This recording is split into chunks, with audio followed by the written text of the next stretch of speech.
नमस्कार, मेरा नाम सानिध्य है और आप देख रहे हैं हमारा channel insane Panda. Aligarh to Bhimtal थोड़ा स्ट्रेंज है ना।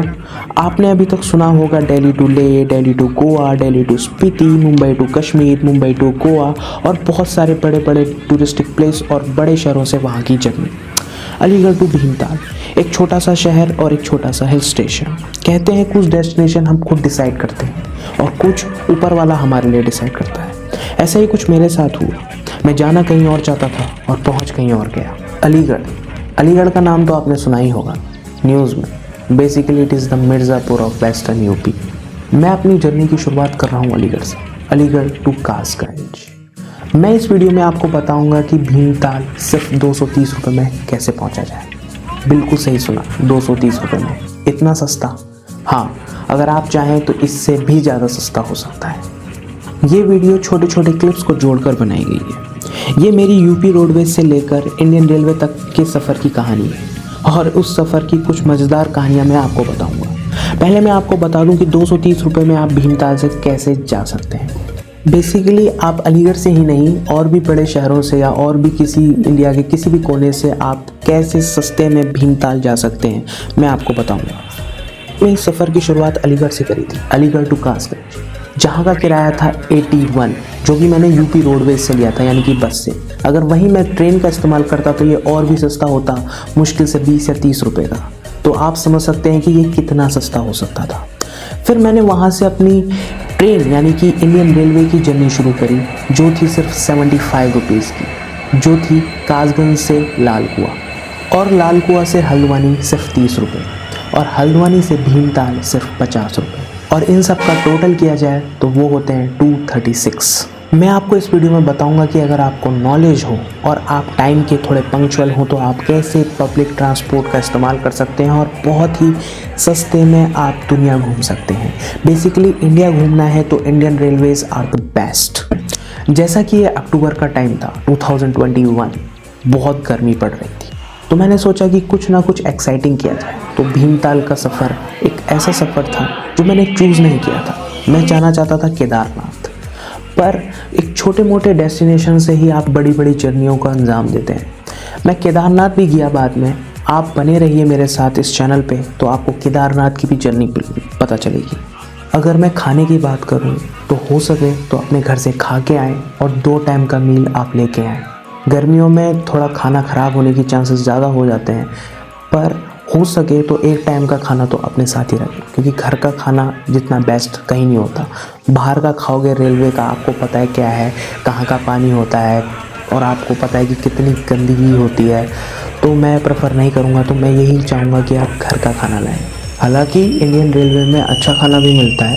जो बड़ी बड़ी ट्रेनें होती हैं जैसे गतिमान एक्सप्रेस और बाकी बड़ी बड़ी शताब्दी, गरीब रथ, तो इनमें अच्छा खाना भी मिलता है। पर जो ये छोटी मोटी पैसेंजर ट्रेन्स होती हैं तो इनमें ये लोग इतना हाइजीन का ध्यान नहीं रखते हैं। आपने जनता खाना का शायद नाम सुना होगा, वो 15 रुपये में खाना दिया जाता है, तो वो काफ़ी अच्छा होता है।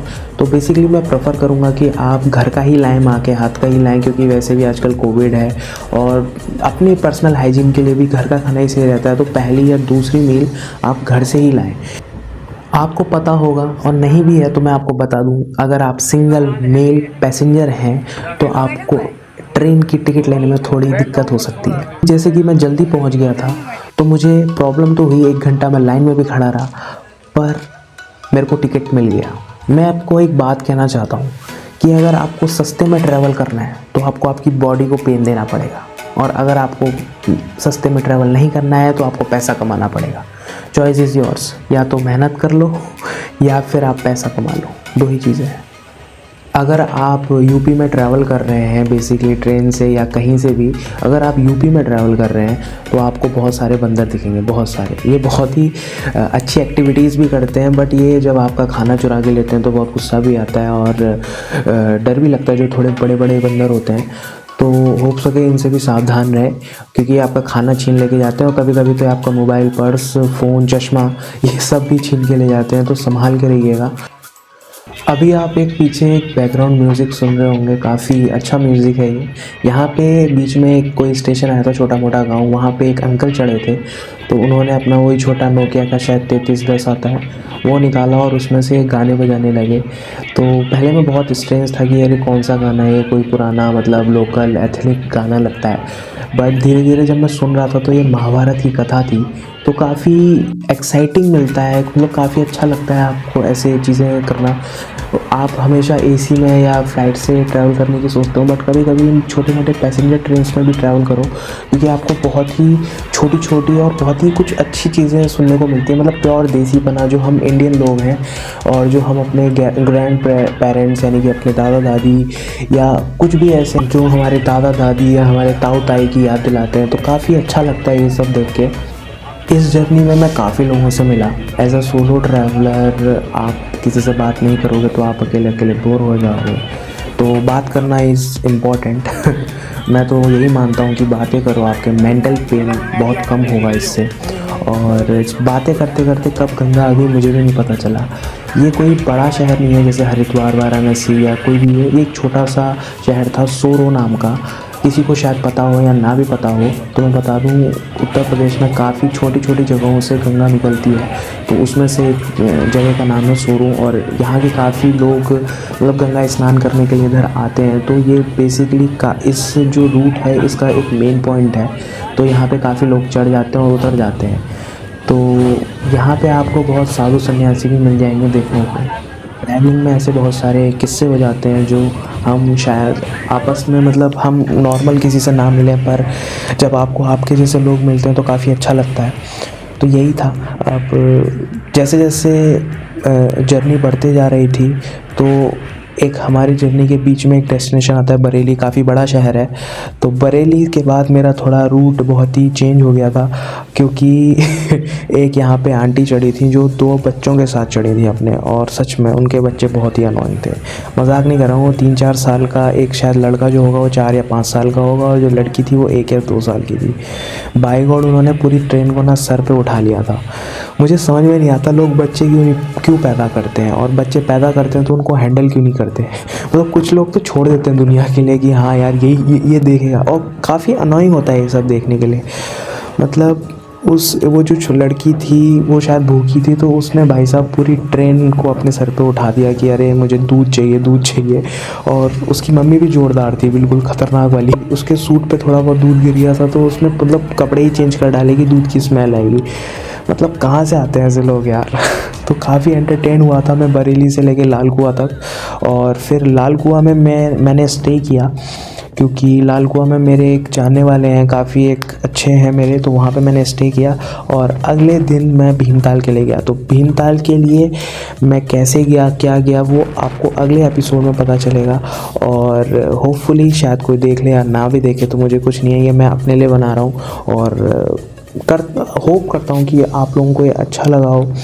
और अभी तक आप लोग बड़ी बड़ी डेस्टिनेशंस की वीडियोस देखते होंगे, कभी ऐसी छोटी मोटी डेस्टिनेशन की वीडियोस नहीं देखी होंगी, तो देखने की आदत डाल लो। क्या पता होपफुली चल जाए तो अच्छी बात है, नहीं चलेगा तो कोई भी बात नहीं है, मैं ही देख लूँगा कि मैंने कभी इतना मतलब अपना टाइम और मनी स्पेंड किया था इन चीज़ों पे। तो यादें जो होती हैं वो अच्छी ही होती हैं, और यही चीज़ें याद आती हैं भाई। वो कहते हैं ना कि यही बातें तो बाद में याद आएंगी। तो यही कहना चाहता हूँ लास्ट में कि ट्रैवल करो। ज़रूरी नहीं है कि बड़ी बड़ी सिटीज़ में करो या बड़े बड़े टूरिस्टिक प्लेस में करो जहाँ पे मतलब महंगा हो। आप छोटी मोटी जगहों से स्टार्ट कर सकते हैं। आप छोटा मोटा मतलब यूपी में ट्रैवल करोगे तो काफ़ी सस्ता पड़ेगा। मैं लिटरली बोलता हूँ, यूपी में मथुरा है, बहुत अच्छी जगह है। और यहाँ पे आगरा है, आगरा भी बहुत अच्छी जगह है जो काफ़ी सस्ता है। मतलब वहाँ पहुँचना भी बहुत सस्ता है, क्योंकि ट्रेन्स चलती हैं, पैसेंजर ट्रेन्स होती हैं, मतलब यूजुअली पैसेंजर ट्रेन्स होती हैं, तो काफ़ी सस्ता होता है। वो आपको 100 रुपये, मतलब बहुत बड़ी बड़ी जर्नी भी होंगी तो 100 रुपये से ज़्यादा का आपको किराया नहीं लगेगा, और ज़्यादा से ज़्यादा होगा तो 250, इससे ज़्यादा नहीं लगेगा पैसेंजर ट्रेन्स में। और स्लीपर भी करते हो तो 400, 500, 600। और वहीं पे फ़्लाइट करोगे तो आपको पता है कि आजकल तो फ़्लाइट भी सस्ती हैं, इंडिगो जैसी काफ़ी सस्ती फ़्लाइट हैं जो आपको मतलब सस्ते में करती है। तो मैं बस यही कहूँगा लास्ट में कि ट्रैवल करो, जितना ज़्यादा ट्रैवल करोगे उतना अच्छा होगा, आप उतने लोगों से मिलोगे और आपको दुनिया के बारे में उतना पता चलेगा। देखो मैं भी बहुत भुक्तभोगी आदमी हूँ, मैं भी घर पे बस पड़ा था, मेरे को भी बस ये था कि हाँ कुछ चमत्कार होगा मेरे साथ, कि हाँ जाएंगे घूमेंगे ये करेंगे। और आगे की जर्नी आपको पता चली कि काफ़ी अच्छी है। भीमताल के बारे में अगली वीडियो बनाऊंगा, और उसके बाद प्रॉपर जो व्लॉग मैंने बनाए हैं, जो पब्लिक में मेरी क्या कहते हैं, जो मेरी पब्लिक इंटरेक्शन थी वो सब मैं आपको रिकॉर्ड करके दिखाऊंगा। तो अभी तक के लिए बस इतना ही है। Thank you, bye bye, tata, see you.